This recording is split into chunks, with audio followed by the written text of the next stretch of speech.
மழை பொழியும் போதும் வைர வேட்டைக்கு இறங்கும் மக்கள் பலரையும் லட்சாதிபதியாக கோடீஸ்வரர்களாக மாற்றும் அதிசய கிராமத்தை நோக்கி படையெடுக்கும் உள்ளூர் வாசிகள். எங்கே அது நடக்கிறது? விரிவாக பார்க்கலாம்.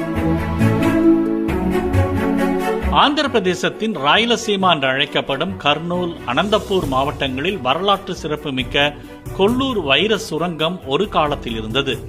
இந்த சுரங்கம் சுமார் 200 ஆண்டுகளுக்கு முன்பே மூடப்பட்டு விட்டது. ஆனாலும் பொதுமக்களின் கைகளில் அதிர்ஷ்டவசமாக வைரங்கள் சிக்குவது தொடர்கதையாக இருக்கிறது. எனவே கர்னூல் மற்றும் அனந்தபூர் மாவட்டங்களில் உள்ள விவசாயிகள் மழைக்காலத்தில் பயிர் விவசாயத்துக்கு பதிலாக வைர வேட்டையில் ஈடுபட்டு வருகின்றனர். அதற்காக மழைக்காலம் தொடங்கிவிட்டால் பல்வேறு பகுதியை சேர்ந்தவர்களும் ராயலசீமா பகுதியின் சுற்றுவட்டார கிராமங்களுக்கு படையெடுத்து வைரங்களை தேட தொடங்கி விடுகின்றனர். ராயலசீமாவில் தற்போது பருவமழை அதிக அளவில் பெய்து வருகிறது. இதனால் விவசாயிகள் மற்றும் கிராமவாசிகளுக்கு இந்த மழை பருவம் வைரங்களை தேடும் அதிர்ஷ்ட பருவமாக மாறியிருக்கிறது. வைர கண்டுபிடிப்புகளுக்கு புகழ்பெற்ற ஜோனகிரி, துக்கலி மற்றும் பெரவலி மாவட்டங்களில் மழைநீரால் கழுவப்பட்ட நிலங்களில் வைரக்கற்கள் தங்கள் கண்களில் சிக்குமா என பலரும் தங்கள் கண்களை அகலமாக விரித்து சல்லடை போட்டு தீவிரமாக தேடி வருகிறார்கள்.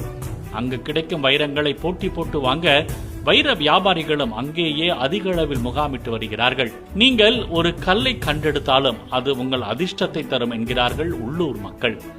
இங்கு விலை மதிப்பற்ற கற்களை தேடி வந்த பலருக்கும் வாழ்க்கையே மாறியுள்ளது.